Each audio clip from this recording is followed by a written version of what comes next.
28절부터 39절까지의 말씀을 가지고 하나님을 아는 지식의 중요함, 하나님을 아는 지식의 중요함이라는 제목으로 여러분들과 말씀을 나누도록 하겠습니다. 먼저 지난 성경대학에서 어떤 이야기를 했는지를 좀 한번 살펴볼 건데요. 지난 성경대학에서 우리는 입다가 이스라엘의 사사로 세워지는 과정을 살펴보았습니다.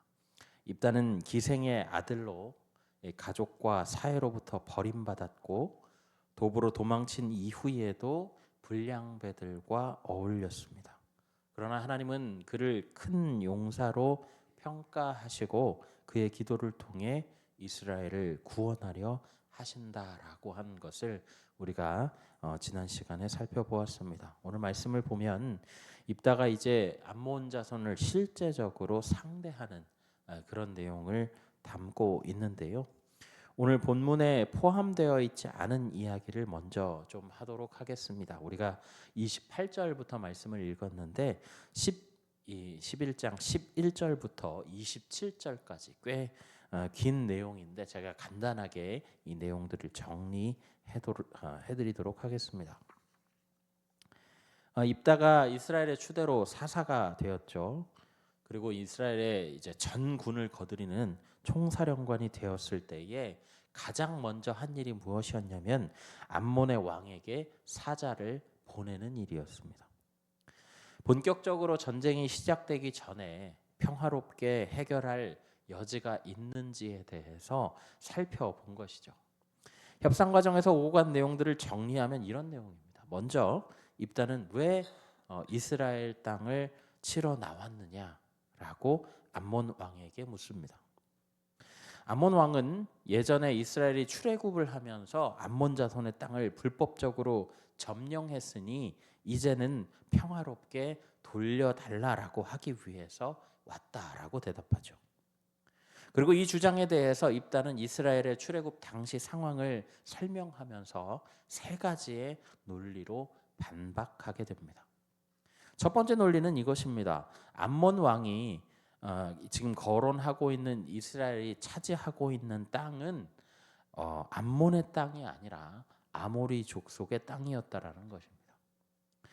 이스라엘이 출애굽해서 모세의 영도하에 올라올 때에 하나님께서 명령하신 그 약속의 땅 가나안을 향해 가는 길에 이 에돔 땅과 모압 땅이 있었습니다.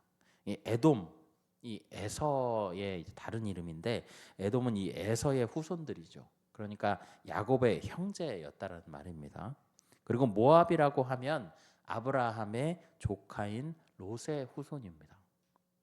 좀 정리를 해서 말씀을 드리면 그들 나라들, 이 에돔이나 모압 이들은 이스라엘 백성들과 혈통적으로 연관성이 아주 조금이라도 있었던 그런 사람들이었다라는 겁니다.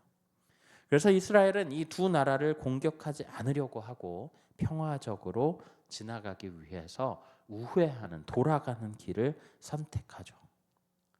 그러면서 역시 이 가나안 땅으로 들어가기 위해서 반드시 거쳐야 하는 이 아모리 족속에게도 이 사신을 보냅니다. 그러면서 우리가 지나가게만 해달라, 평화롭게 지나갈 수 있게 해달라라고 요청을 하게 되는데요.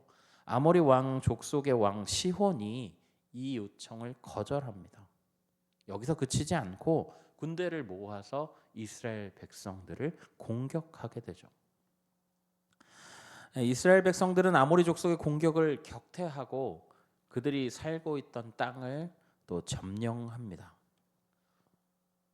그러면 조금 전에 제가 말씀드린 그 족속은 암몬 족속이었고 지금 이스라엘 백성들이 올라와서 점령한 땅의 주인은 이 아모리 족속이었다라고 하는데 그러면 이 이름이 좀 비슷하니까요. 암몬 족속과 아모리 족속이 같은 족속이냐 이렇게 물어보실 수 있는데 그것은 아닙니다. 다만 그 아모리 족속이 지배하기 전에 그 땅이 이 암몬 족속의 땅이었다라고 하는 억지 주장을 폈던 것이죠. 이 두 번째 논리는 이것입니다. 암몬 왕이 거론한 그 땅이 하나님이 주신 땅이었다라고 하는 거예요. 입다는 하나님이 이 전투에서 아모리 족속을 이스라엘의 손에 붙이셨고 또 암몬 왕이 이야기하는 그 땅이 그렇게 얻은 땅이다라고 하는 점을 분명히 이야기합니다. 하나님이 아모리 족속을 쫓아내시고 우리에게 땅을 주셨는데 너희가 무슨 권리로 그 땅을 요구하냐라고 하는 것이죠. 그러면서 이제 예를 들어서 설명을 하는데 너희 신인 그모스가 너희에게 땅을 주었다라면 그 땅을 갖지 않겠느냐? 우리도 하나님이 주셨으니 우리가 하나님이 주신 그 땅을 소유하겠다라고 이야기하고 있는 것이죠. 세 번째 논리는 이것입니다. 이 전쟁에 명분이 없다라는 거예요. 암몬과 함께 롯의 후손이었던 모압 자손의 왕 십볼의 아들 발락이라는 사람을 거론합니다. 그러면서 내가 그보다 나은 왕이냐? 그가 한 번이라도 이스라엘과 다투거나 싸우려고 한 적이 있느냐라고 묻죠. 이 발락이라고 하는 사람은 아모리 족속을 무찌른 이스라엘 백성들의 기세를 무서워해서 정확하게 얘기하면 그 뒤에 계신 하나님을 무서워해서 점술가인 발람을 고용해서 이스라엘을 저주합니다. 그러나 그 저주조차도 하나님이 개입하심으로 해서 이 뜻대로 되지 않았고요. 그렇게 저주하기도 했지만 막상 맞서 싸우지는 못했습니다.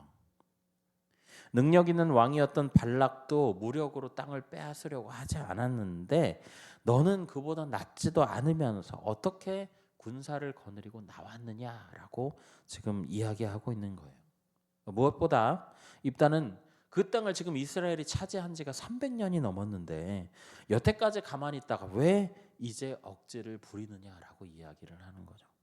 시비를 걸려면 이전에 너희 땅을 점령했었던 아모리 족속에게 시비를 걸어야 되는 거 아니냐라고 이야기를 하고 있는 것입니다. 이 입다가 반박한 내용대로 사실 암몬은 이 전쟁을 일으킬 명분이 없습니다.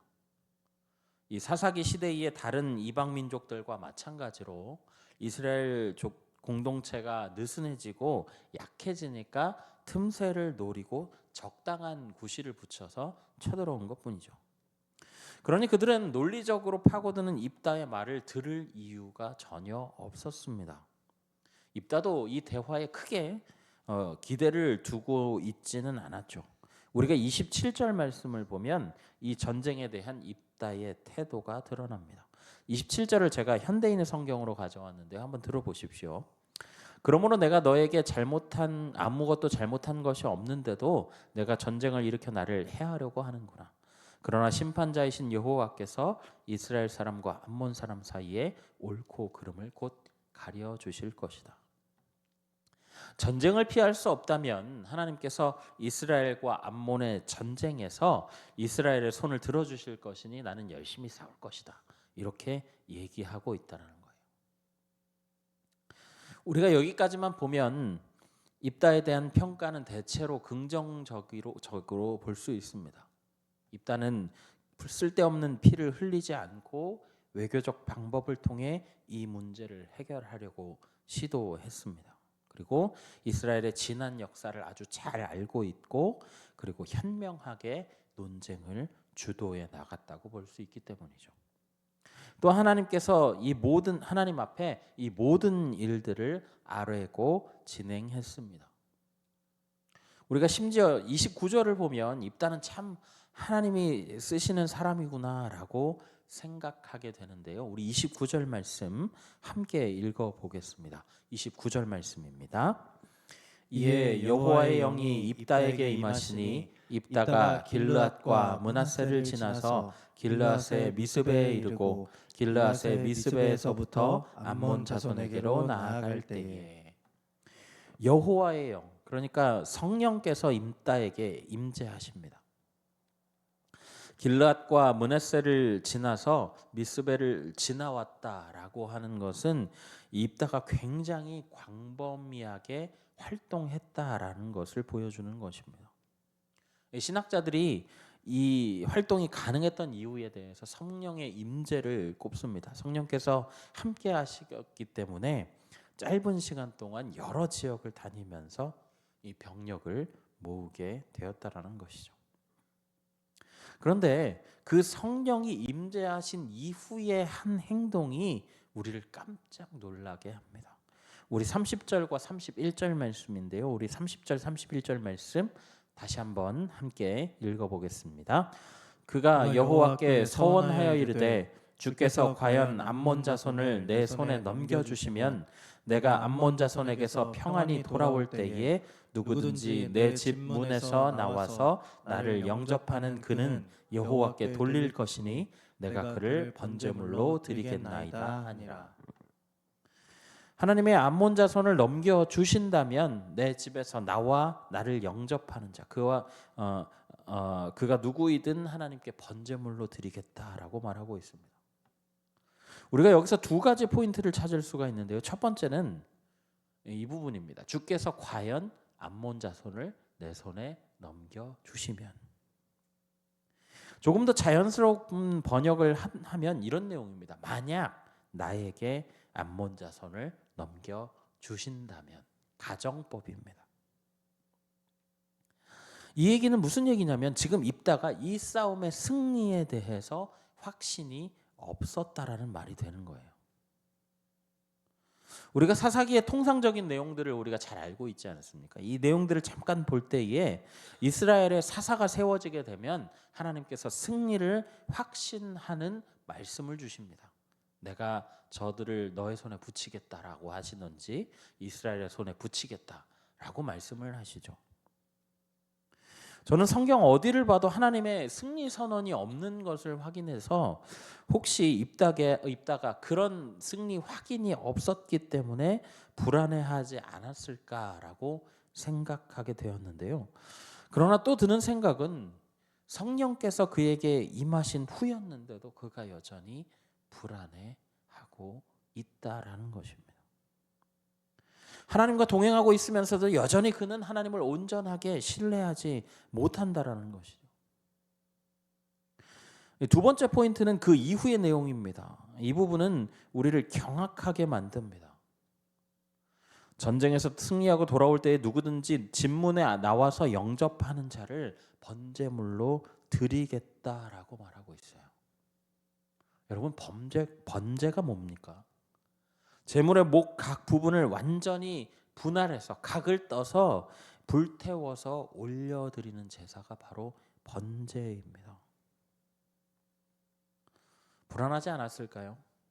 서원을 공개적으로 여러 사람 앞에서 한 것도 아니고 본인만 하나님 앞에 은밀하게 했을 텐데, 가족들도 그것을 들은 바가 없었을 텐데 혹시 가족이 나오면 어쩌려고 이런 서원을 합니까? 이 부분에 대한 신학자들의 견해는 두 가지로 갈립니다마는 이 주된 입장은, 전통적인 입장은 입다가 잘못된 신앙관을 가지고 있었다라는 것입니다. 이 앞서서 암몬 왕을 논리로 꺾어서 이 전쟁을 막아보려고 할 때에 입다가 이런 이야기를 했습니다. 너희 신 그모스가 너희에게 땅을 주었다라고 하면 그 땅을 취하는 것이 당연한 것이 아니냐. 우리도 우리 신 여호와가 우리에게 땅을 주었으니 그 땅을 취하는 것이다. 그런데 이 말이 일견 보기에는 사실 옳은 말 같아요. 그런데 여기에 잘못된 신관이 들어있다라는 거예요. 당시에 그 중동 지방의 신관으로 보면 국가와 국가 간의 전쟁은 그 나라가 섬기는 신과 신의 대결이었습니다. 더 강한 신을 모시고 있는 나라가 승리한다라고 하는 것이 그 당시 중동 신관의 특징이었죠. 그렇다면 우리가 이렇게 생각할 수 있습니다. 여호와가 가장 강한 신인 건 맞으니까 그게 맞는 얘기 아니냐 이렇게 생각하실 수 있는데 절대 아닙니다.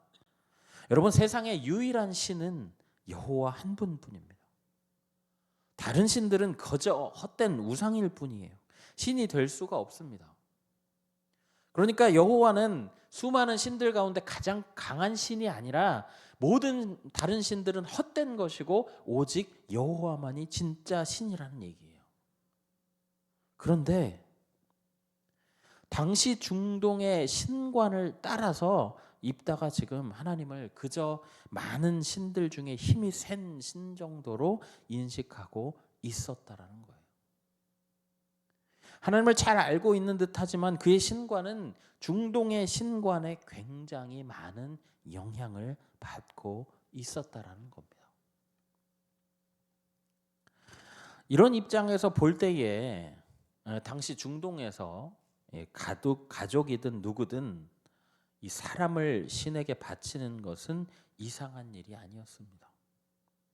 심지어 자녀를 바치는 일에 대해서는 최고의 제사다라고 여겨지기도 했습니다. 팀 켈러 목사는 그에 져서 당신을 위한 사사기에서 이렇게 이야기합니다.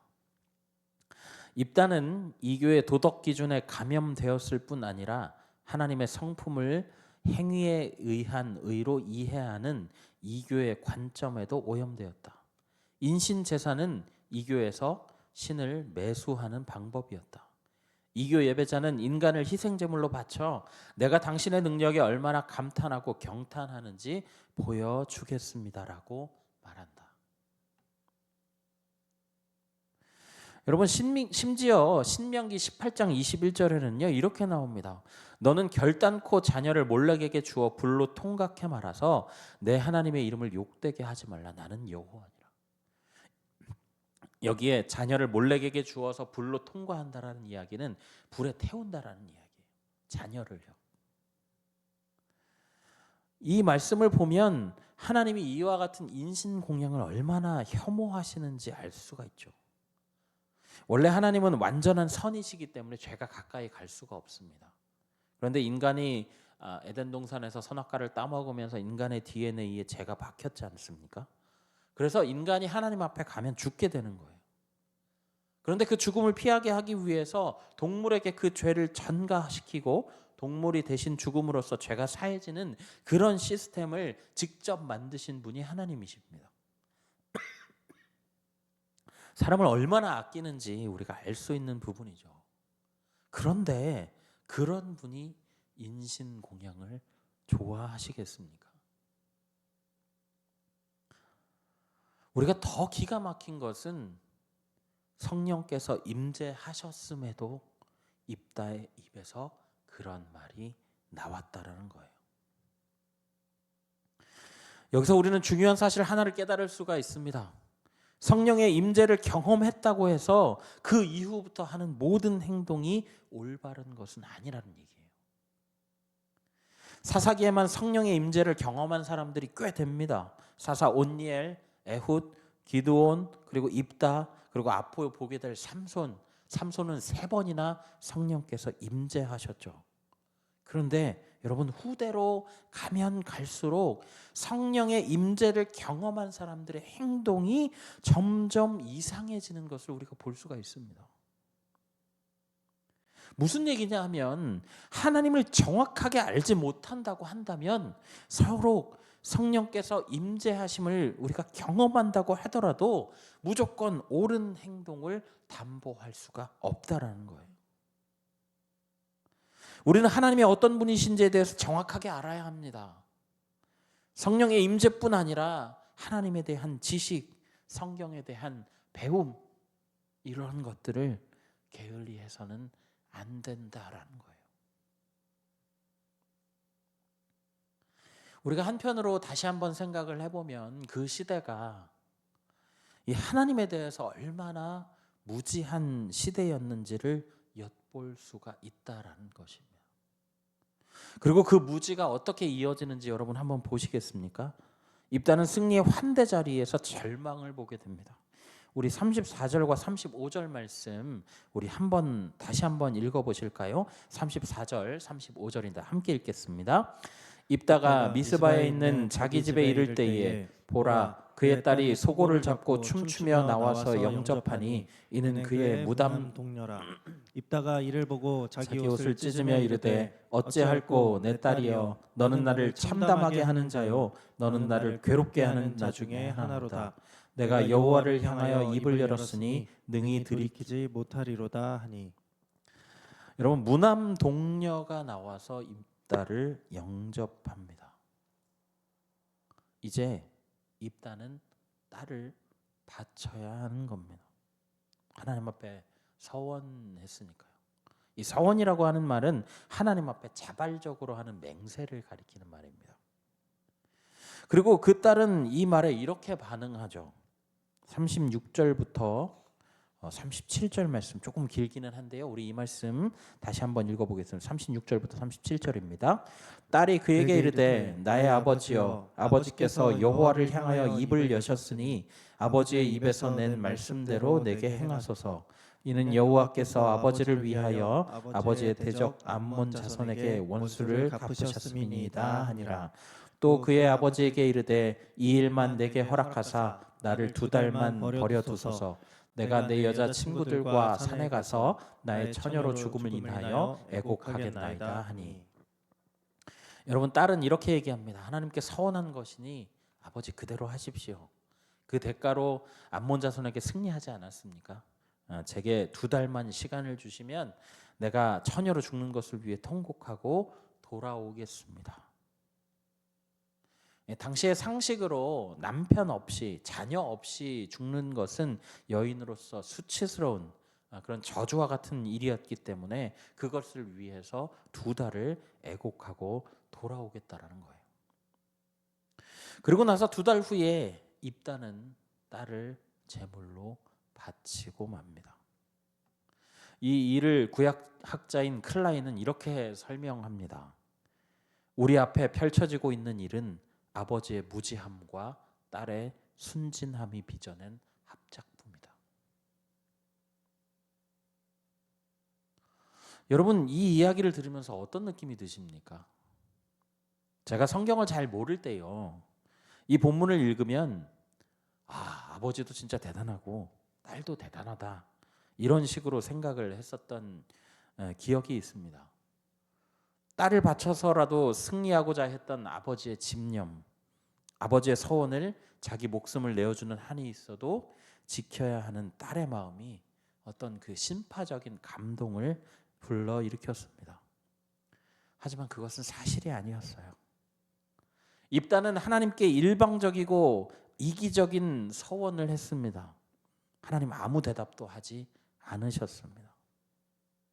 여러분, 이것은 아브라함의 경우하고는 좀 다릅니다. 아브라함의 경우에는 하나님께서 이삭을 요구하셨고 그의 믿음을 보시고 하나님께서 중단시키신 것이지만, 입다는 하나님이 요구하신 적도 없는 황당한 서원을 자기 마음대로 하고 그것을 반드시 지켜야 한다라고 믿었다라는 것이죠. 신학자 오코넬은 입다는 자신의 이기적 목적을 위해 여호와를 기계적으로 조종하려고 했을 뿐 아니라 인간의 생명까지도 담보로 행하는 이방적 행위를 감행했다라고 비판했습니다. 단지 자신의 목적을 이루기 위해 샤머니즘적인 행위를 감행했던 것이죠. 사랑하는 성도 여러분, 입다의 이 무분별하고 이기적인 서원은 결국 하나님에 대한 무지에서부터 나왔습니다. 하나님이 무엇을 원하시는지 전혀 읽어내지 못했다라는 것이죠. 앞서 제가 하나님에 대해 무지한 당시 시대에 대해서 말씀을 드렸는데요, 사사기를 강해하면서 계속해서 드는 생각이지만 그 시대는 우리 시대와 참 많이 닮아 있습니다. 무슨 이야기냐 하면 우리가 살고 있는 시대 역시도 하나님에 대한 오해와 곡해와 몰이해가 너무 많은 그런 시대라는 거죠. 입다처럼 자신의 목표를 이루기 위해서 급하게 해결해야 할 일이 있기 때문에 신앙적인 성장을 도외시하고 하나님을 내가 아는 만큼만 믿고 내가 만든 하나님을 믿는 그 잘못이 너무나도 자연스럽게 교회 안에 들어와 있는 것 같습니다. 이 일만 해주시면 하나님 내가 어떻게 하겠습니다. 내가 이 일만 해결되면 하나님께 내 인생을 바치겠습니다. 내가 이 일만 지나가면 내 자녀를 선교사로 헌신시키겠습니다. 혹은 하나님 내가 이런 조건을 걸 테니까 이런 것들을 해결해 주시면 하나님 뜻으로 알겠습니다. 여러분, 이런 기도를 하고 계시지는 않으신가요? 하나님은 흥정의 대상이 아닙니다. 조건으로 하나님을 올가매려는 시도 자체를 해서는 안 됩니다. 하나님은 그런 걸로 올가매실 분도 아닐 뿐더러 아무런 대답도 하지 않으실 것이고 여러분에게 아무 일도 일어나지 않을 것입니다. 이건 여러분 하나님이 어떤 분이신지를 우리가 잘 몰라서 생기는 사고예요. 여러분 하나님이 어떤 분이십니까? 여러분 하나님은 우리를 아무 조건 없이 사랑하시는 분이십니다. 심지어는 아들조차도 흥정 없이 계산 없이 내어주시는 하나님이세요. 여러분 말씀을 보시면서 아시잖아요. 사사기 10장의 말씀에 보면 내가 다시는 너희를 구원하지 않을 것이다 이렇게 단언하셨습니다. 그런데 한 장을 지나서 11장에 오면 그 연민이 그 사랑이 여전히 남아있어서 불완전한 그 입다와도 같은 사사라도 사용하셔서 구원하시는 분이 우리 하나님이세요. 여러분 우리가 그 하나님을 안다면 우리의 삶의 태도가 그분을 이용해서 뭔가 나의 삶에 어떤 유익을 이루려고 하는 것이 아니라 내 삶을 통해서 하나님의 일을 어떻게 이룰 수 있을까를 고민하는 삶이 될 거라는 거예요.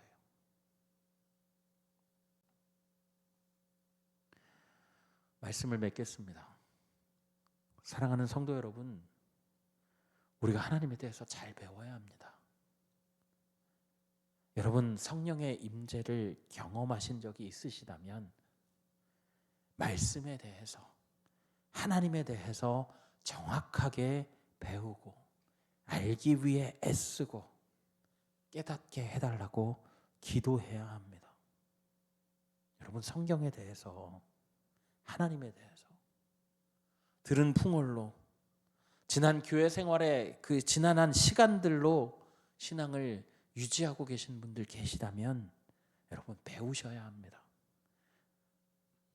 여러분 우리 교회에서 하고 있는 여러 가지 있잖아요. 수요일에는 이렇게 우리가 수요 성경대학을 통해서 성경을 강해합니다.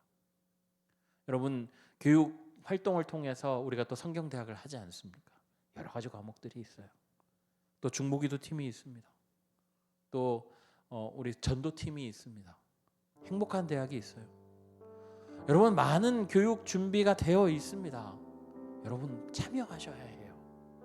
지금까지 들으신 것들로 지나가는 말씀들로 여러분 하나님을 아는 것이 아니라 오늘 하나님이 어떻게 우리 삶에 역사하시는지 우리의 말씀이 우리가 가진 이 말씀이 우리의 삶을 어떻게 움직이는지를 우리가 알게 된다면 여러분 우리의 삶이 그저 지나가 버린 생각으로 지난 뜨거움으로 남지는 않을 것이라 생각됩니다. 바라기는 오늘 이 자리에 모이신 모든 성도님들이 그저 들은 풍월로 신앙생활의 길이로가 아니라 하나님을 아는 지식으로 잘 무장되어서 바른 믿음, 바른 신앙을 이어가시는 우리 성도님들 다 되시기를 예수님의 이름으로 간절히 부탁드립니다. 아멘. 우리 시간에 함께 믿음이 없이는 이 찬양 함께 고백하며 나아가겠습니다. 주님 제 마음이 너무 둔해서 주님을 볼 수 없습니다.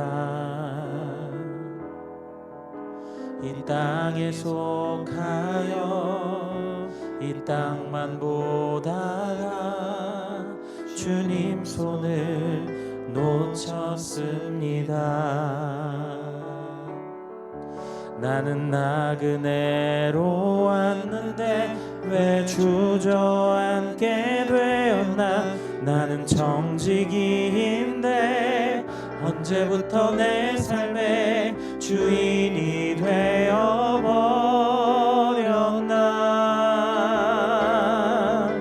믿음이 없이는 기쁘시게 못하나니 고된 수고도 다 헛될 뿐이라.